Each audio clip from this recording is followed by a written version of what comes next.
Hey there, Sharon Horne-Ellstrom here. Welcome to day 2728 of What You Have to Know. Today we're talking about imagination and the impact that it has on our mental health and well-being.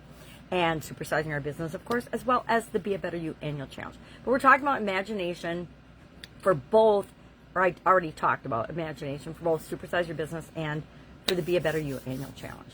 Because imagination is the mental faculty that allows us to think of a possible reality or think of possible realities that are different than what we're experiencing right now. And that's an incredibly powerful tool both for our personal lives and personal development as well as for our businesses and creating the businesses and the lives that we want.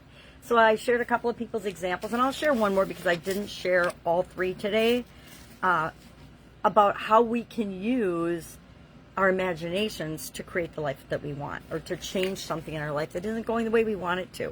So Emily, for example, I should have a magnifying glass, went from burnout to balanced living. She's a corporate executive and she suffered from burnout due to her demanding job. She was constantly left feeling stressful and hopeless and detached because of all the stress and overwhelm she was experiencing on a daily basis. Through mindfulness and imagination practices, she envisioned a balanced life for herself.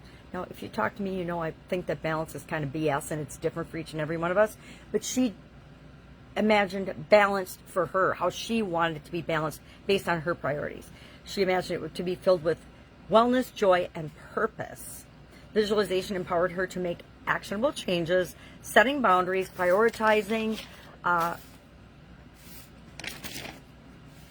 her health, and pursuing hobbies. Within months, Emily's mental health improved dramatically, proving that imagination is a practical tool for personal well-being, health, and success in your career and living the life that you want.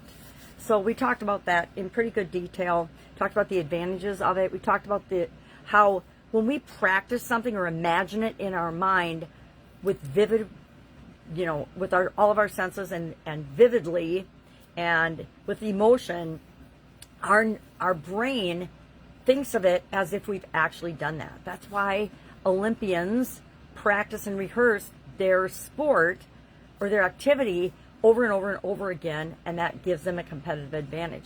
I think nowadays almost every athlete or Olympian for sure visualizes. I think almost all successful business people, super duper successful ones, visualize and imagine and create, because everything is created in our minds first and then it shows up in our lives. That's all I've got today. If I can help you in any way, hit me up and ask. Otherwise, have an absolutely amazing day, and I will of course be with you tomorrow with another mental health and well-being topic that we can use to enhance our lives, to make our lives better, to create the world that we want, set a good example for other people, and to do the same for our businesses as well. All right, have a great day, and I'll see you tomorrow.